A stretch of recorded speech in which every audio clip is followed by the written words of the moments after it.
Hey guys, so today's live stream is all about Super Bowl. There's a lot of stories connected to today's game, which will start in 15 minutes. So I'm gonna be quick today, probably like around 20 minutes. And the first story I want to talk to you about is a Kardashian curse and how it's connected to today's Super Bowl game. Let's hear it for ourselves. Kim and Kylie wanna put this Kardashian curse to the end. Kim Kardashian and Kylie Jenner are placing their bets against the so-called Kardashian curse. Just over a week after their sister Kendall Jenner's Fanatic Sportsbook ad trolled the viral internet rumor that dating one of the Kar Jenner sisters inevitably causes their boyfriend's sports failures, Kim and Kylie are now joining the conversation and putting the theory to the ultimate test. On February 6th, Kim takes to her Instagram story to share a screenshot of her Fanatics bet for the big game, showing she's picking the Seattle Seahawks to beat the New England Patriots. The opposite of Kendall, who previously bet on the Patriots during her January 29th appearance on The Tonight Show. Listen, I just checked the odds, and Seahawks are clear favorites for today's game. So, I think she bet, how much? $250,000. For her, it's probably like $250 for me. But Seahawks are clear favorites. And I think she bet it on Fanatics markets, right? So I'm sure that Fanatics markets actually sponsored this bet. So Kim is doing everything for attention and money. Don't have any doubt about it. And how it's connected to Kardashian curse? Let's hear it. Jokes over the image, writing, "Hear me out. I'm proving the curse isn't real because one of us will win." Not long after. So Kendall bet on Patriots because they said, "Oh, we don't care about curse." I think their marketing PR team said on Instagram, "We don't care about curse.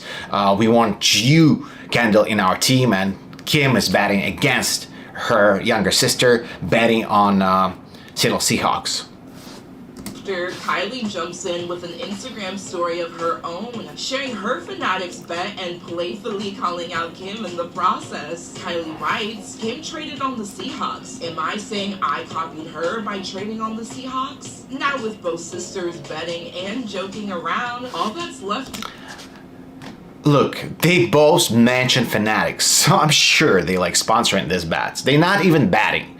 I mean, Super Bowl is such a big event, and in the next video I'm gonna show you how much all this entertainers that perform for us in halftime show make such a big event that a lot of people in America are gonna see it, gonna watch it. So that's why a lot of companies actually doing some advertisements. And Kardashians, Jenners, they have so much attention, so many eyes on their Instagram pages. So I'm not shocked that Fanatics gave them this opportunity to put a bet on something. Do is wait until Super Bowl Sunday and see if the Kardashian curse is finally put to rest. Is Kardashian curse real? I think it is, because so many people who were with Kim, for example, they ended up being bad, really bad. Like all her exes, like Kanye West, he's in a mental house or been to a mental institution, and he's saying himself that he's crazy. Chloe, Lamar Odom, where is he now? Crackhead? I think like only Courtney, and also like Scott Disick's situation is kind of weird. His behavior is kind of weird. Their mom. What happened to Bruce Jenner? We don't know this guy anymore. He's not a Bruce, he's Caitlyn now. So Kardashian's curse is real, but I think maybe it's not about the curse itself, but it's more about mental. When you're dating Kardashians, you have all these attentions from different paparazzis, tabloids, and you can't handle it. At least some athletes can handle it because they were not mentally prepared for that. That's my take. I think this way. What do you think, actually? Maybe you have different opinion. So leave your thoughts in the comment section. I appreciate it because I read all the comments and it helps to promote these videos. I want more subscribers, I want more viewers to get more attention, and maybe if I'll offer any celebrity in an interview, they will not say no because there's an army of us, you know what I'm saying? So how much this entertainers, Bad Bunny, Beyonce, and all people who perform at halftime at the Super Bowl, how much they make? It might shock you. That's how much performers really make for doing the Super Bowl halftime show. On February 8th, the Grammys Album of the Year winner Bad Bunny will take the stage to perform the halftime show at the 2026 Super Bowl, which will see a face-off between the New England Patriots and the Seattle Seahawks. But even though he'll be headlining the biggest stage in the world on game day, he'll pocket exactly $0 for the gig.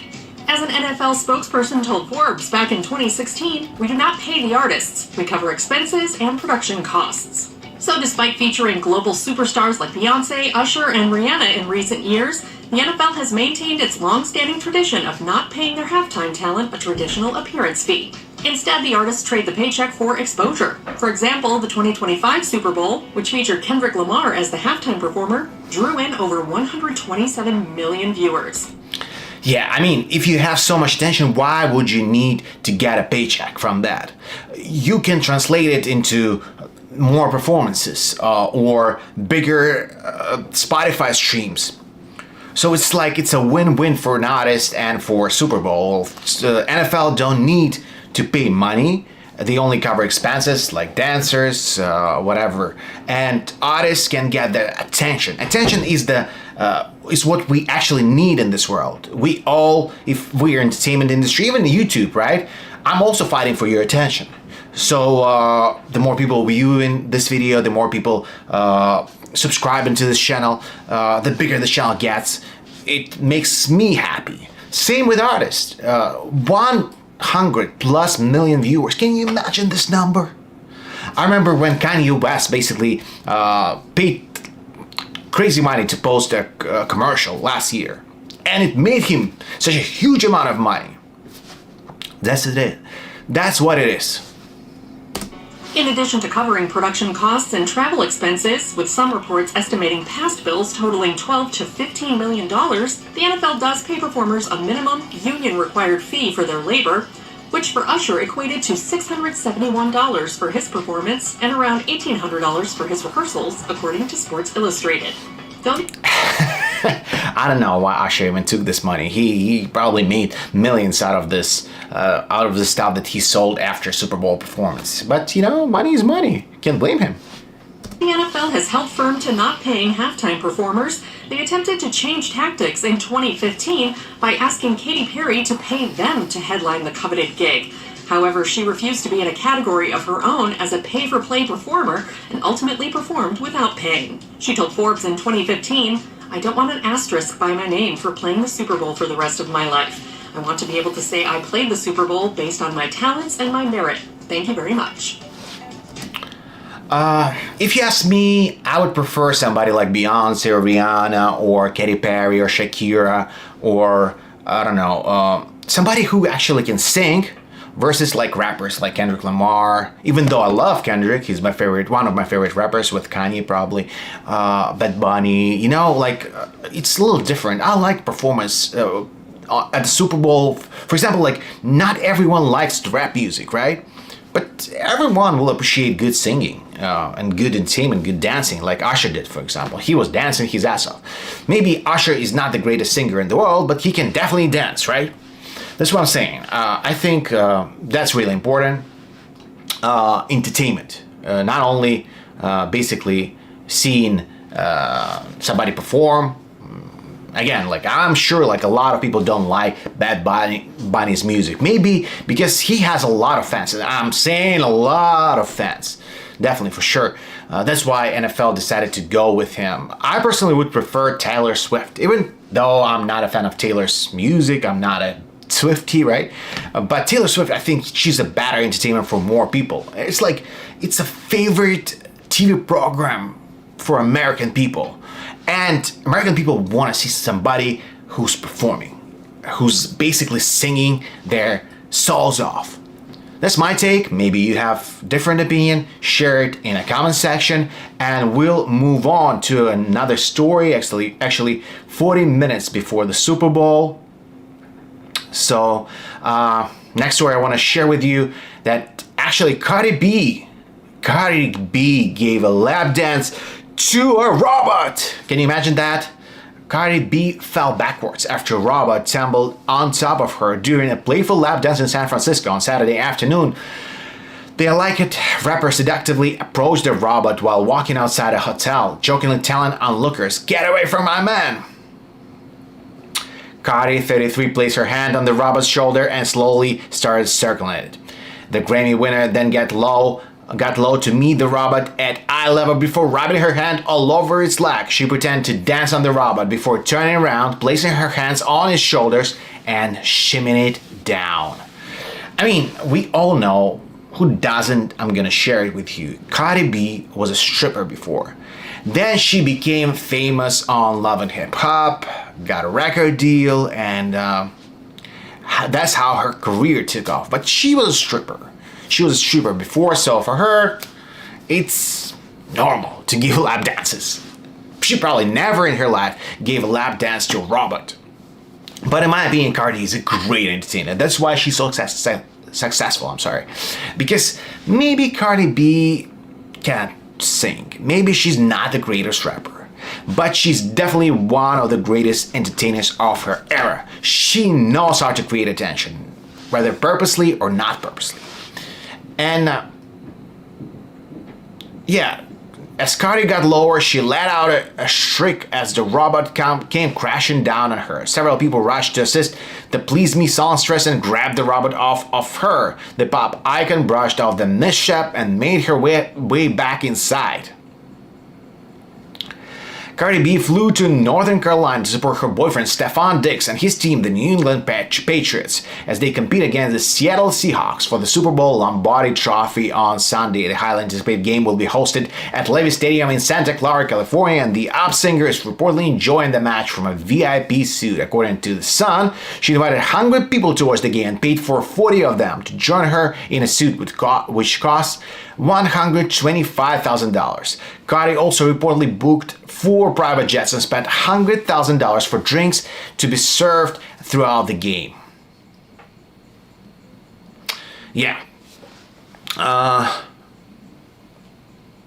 She reportedly anticipating that Patriots gonna win the game, and she was willing to spend $1.2 million in the celebrations. This is crazy, but these people have money. Let's not pretend they don't have money. Cardi B has a lot of money. So that's it. And the last story today, before the Super Bowl, I don't know when you're gonna watch it, guys. I'm streaming before Super Bowl. I'm gonna watch the game in a few minutes. So the last story from a Super Bowl party, pre-party, and it's about Gavin Newsom. I don't want to be political here, but to me, Gavin Newsom, I don't know how effective he is. I don't live in Cali. I don't live in LA. Maybe some people think that he's effective governor, but all I can hear is he's super ineffective. But what I can say, from my personal opinion, like when he talks, when he's trying to explain his mind, he seems super fake. And like he's a seller. Definitely he worked as a seller before. He knows marketing. He knows NLP. That's how he speaks. So for me, to watch him speak when he speaks, I think what a phony guy he is. That's my personal take. You can disagree with that. And let's hear what happened at the Super Bowl pre-party, which Gavin Newsom attended.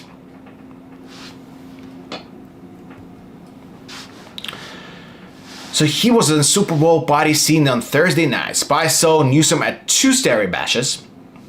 Politician was spotted heading into Rao's pop-up, which is running this week before the big game. As Newsom entered, security was trying to sneak him in to keep him away from cameras and reporters asking him any questions. Our source overheard one of the guards say if they hustled Newsom by that, they were trying to dog the California Post. The pop-up was a replica of Rao's, the famed red sauce restaurant in New York City, and the night was hosted by NFL legend Joe Montana. Representative Nancy Pelosi was also seen at the event and was chatting with the CEO of Polymarket as she headed in. we hear. A source said that at the Rare's pop-up, Newsom table was pretty popular. There were a lot of people around the table, I would say. I think Newsom will be popular among celebrities because a lot of them know him. They live in a Cali. A lot of celebrities live in a Cali. So he's definitely going for the presidential bid in 2028. All the signs are there. He started his own podcast. He's showing up on different events, including Super Bowl parties. So this guy is running for president. I don't like him personally, but maybe you like him. Maybe you're gonna vote for him. That's all I'm gonna say right now. February 8th, 2026, Gavin Newsom is definitely running for president, for sure. Also, what happened? Page 6 says that there was a lot of NFL legends at this party, as well as Stephen A. Smith, soccer star Mitch Burse, many more. Newsom was also spotted at Marshawn Lynch Super Bowl bash at the annual WME TKO Lounge the same night. Newsom avoided any pics at the events we hear. Lynch and Newsom previously hosted the podcast Politicking together. The WME event at Epic Steak benefited the Fam First Foundation, including a silent auction of multi-talented Lynch's photography. There were also surprise pop-up performances by Bay Area talent. Also, at the rarest dinner so far this week, hosted with Crypto.com, where Roger Goodell, Russell Wilson, Ciara, CEO of the American Cancer Society, Shane Jacobson, David and Nicole Tapper, Ron Berkowitz, Kenny Dichter, as well as Frank Pellegrino Jr., Ron Strachey, and the mayor of Meatball himself, Chef Dino Gatto. I don't know a few people from this list, actually. Do you know a lot? So probably this is it for today. I'm gonna leave you with all this information. I'm gonna watch Super Bowl game in a second. I'm picking Seattle Seahawks as my favorites for today's game. I'm with Kim and Kylie on that. Who's your choice? Who's your pick? If you're watching it in replay, maybe you can share your reaction to the game. Overall, Sunday, it was nice seeing you guys. Whether you're watching it live, whether you're watching it in replay, don't forget, if you have a little bit of your time, share this video with your friends, subscribe to the channel, like, it's all important to me. I'm celebrating every subscriber, every like, every positive comment. It makes a day for me. So don't be negative, and see you guys in the next video, probably tomorrow. Bye bye.